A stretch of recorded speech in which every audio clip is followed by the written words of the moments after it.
Hello! New combat patrols and battalions have been announced, and this is a weird one, as in addition to a new Iron Warrior combat patrol announcement, they announced 3 battalions, not battle forces, with the battalions having a large range of value within and no actual price listed. Welcome to the video, where I am looking at the prices and contained value of recently announced Warhammer 40k box sets. I am Cupcake Conjuror, an avid Warhammer enthusiast, who has been collecting since as far back as I can remember. So, onto the boxes. Starting with the Iron Warriors, we can assume this will hit shelves at £105, and with a presumed value of £170.50 in the box, assuming the Iron Warrior upgrade frame is £21, like the Red Corsair upgrade frame. The box has a lot of value.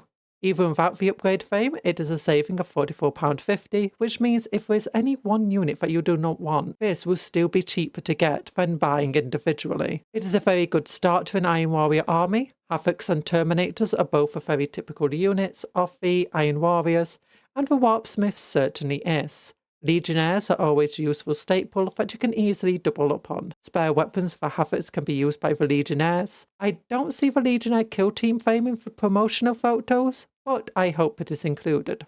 If you bought any of the recent Chaos Combat Patrols, Battle Forces, or the Standard Combat Patrol, this is a good addition, maybe minus the Terminators if you got the Red Corsair Battle Force. At the moment, Terminators are not so good that having 10 of them is a great idea. But Terminators are fun, and you never know what the next data slate will bring.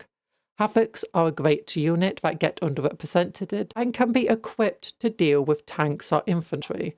You can give them missile launchers for a jack of all trades, master of none, or you can just have them fill a niche that your army lacks. They are also great at sitting on or near home objectives and providing fire support. The Warpsmith is best if you already have a vehicle and a rhino. It's probably not enough, so you might want to get a Hellbrute or Forge Fiend to go with this, or pick up a new Defiler with it. Alternatively, you can always kit bash the Warpsmith into a Crucible of Champions character from the new Milestone supplement.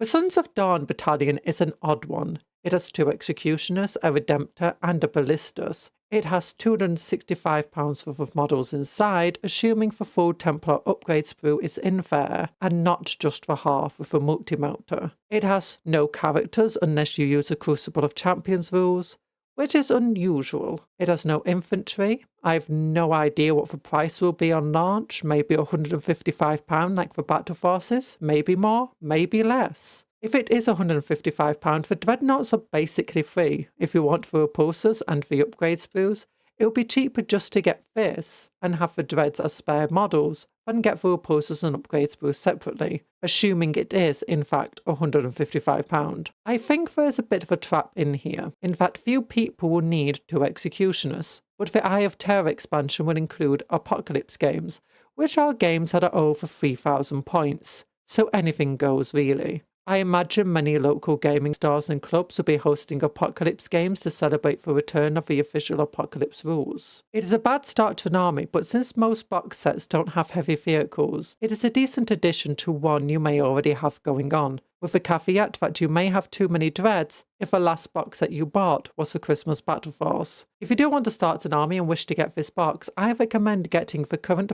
Black Templar Combat Patrol in addition to this box, or any other chapter-specific combat patrols with the exception of the White Scars combat patrol, if you can in fact still find it. If you do get the Dark Angels combat patrol, you may want to get some Eradicators or Aggressors as well for the Graphis Captain to join. If you want to play a generic chapter like Salamanders or Ultramarines, the Dark Angels box set is fine to get. You can just paint them in the correct colours. Do not get the generic Space Marine combat patrol.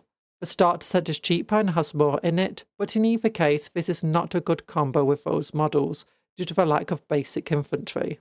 I must reiterate, I do not have any idea what price this battalion will sell at. The Admech battalion is just as weird. With only £145 worth of models and only 3 models inside, it doesn't exactly have a lot going on. All 3 models are good, they have all been instant takes at one point or another, but none of them are new, and none of them are characters unless you use a Crucible of Champions rule. It is a great addition to their current combat patrol. and I assume this will be the same price as for combat patrols. If it is, and you want to get 2 of the units, but not the other, this will probably still be worth getting. There's not much more to be said about this one, so moving on to the Knight Battalion.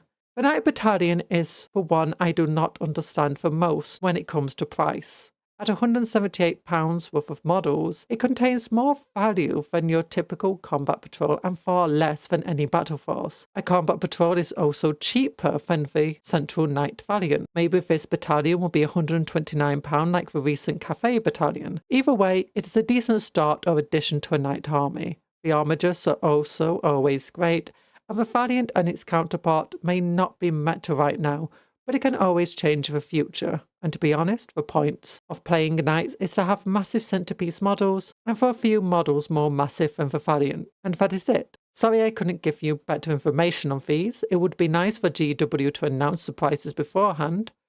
But don't forget to like and subscribe, and here's some videos you may want to watch.